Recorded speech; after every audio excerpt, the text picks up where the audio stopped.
सीता हरण किस कारण से हुआ था और रावण की मृत्यु श्री हरि के अवतार श्री राम के हाथ से क्यों हुई थी। यह पौराणिक कथा सतयुग से जुड़ी हुई है। चलिए हम इसे विस्तार से जानते हैं। जिस कारण से रावण सीता को हर ले गया वह मैं तुमसे कहता हूँ। ध्यान देकर सुनो। सतयुग में एक बार रावण ब्रह्मा के पुत्र सनत कुमार के पास गया। उसका तेज सूर्य के समान था।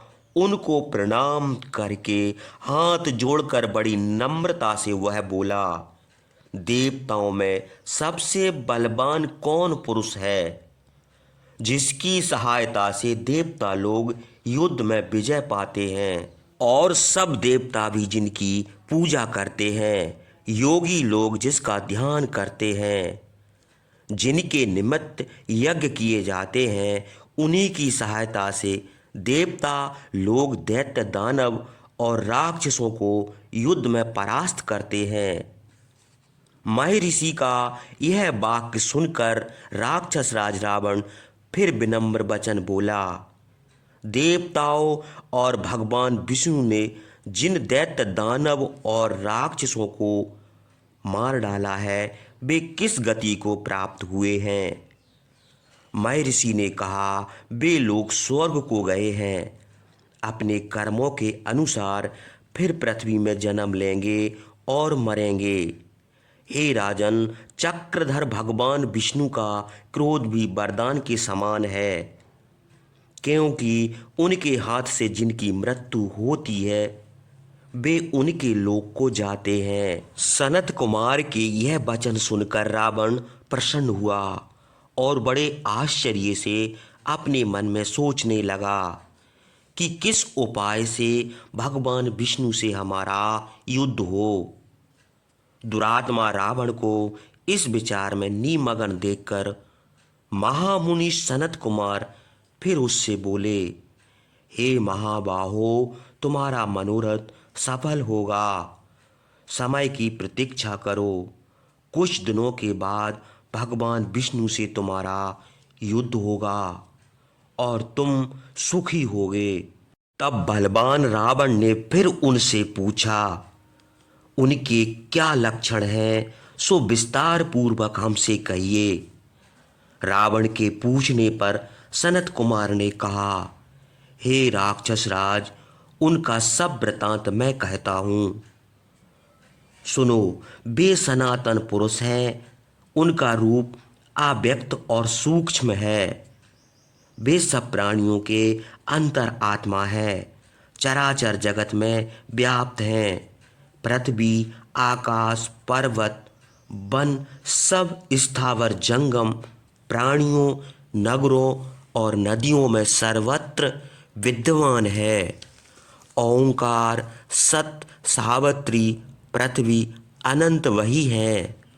दिन, रात्रि, संध्या, सूर्य, यम, चंद्रमा, काल, पवन, अग्नि, ब्रह्मा, रुद्र, इंद्र और जल भी वही हैं।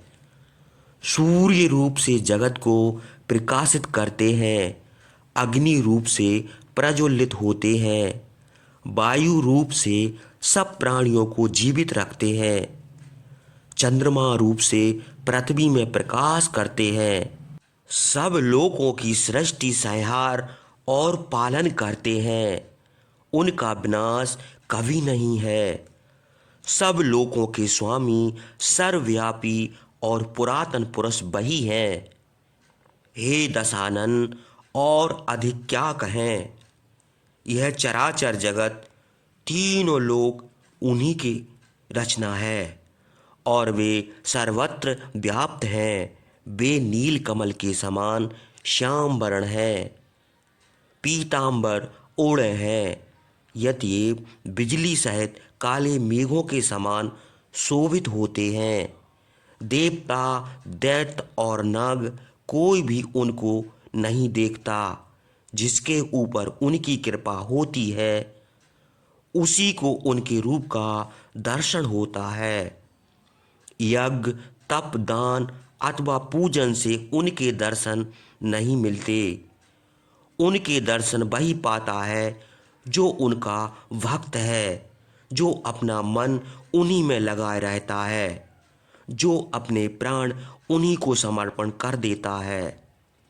जिनके पाप ज्ञान रूपी अग्नि में भस्म हो गए हैं, वही लोग उनके रूप को देखते हैं। हे राक्षस राज, यदि तुम उनको देखना चाहते हो तो हम तुमसे सब वृतांत कहते हैं। सतयुग के बाद त्रेता युग के आरंभ में देवता और मनुष्य के हित के लिए वे मनुष्य के रूप में अवतार लेंगे। इक्ष्वाकु वंश में दशरथ नाम के एक राजा होंगे। उनके पुत्र का नाम राम होगा। वे महातेजस्वी, महाबुद्धिमान और महापराक्रमी होंगे। पृथ्वी के समान क्षमावान होंगे, युद्ध में सूर्य के समान तेजस्वी होंगे।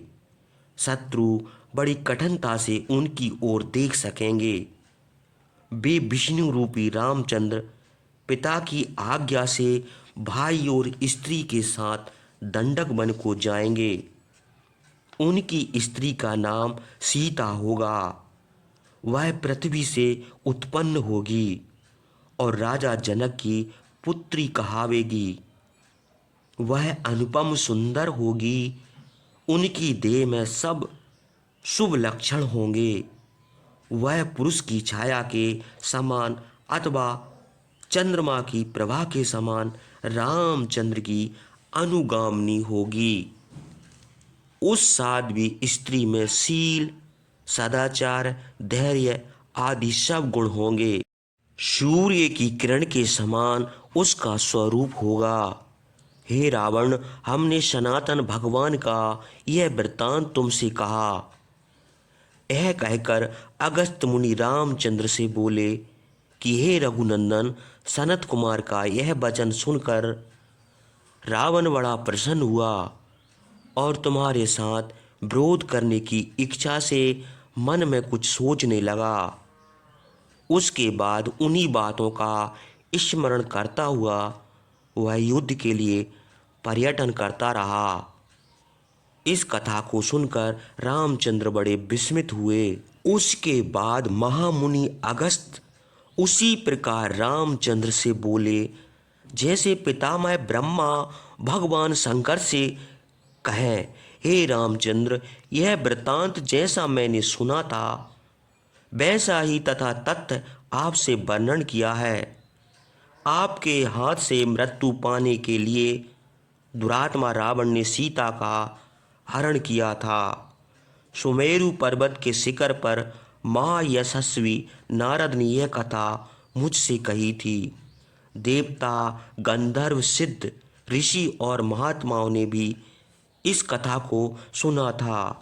इस कथा को सुनने से सब पाप नष्ट हो जाते हैं।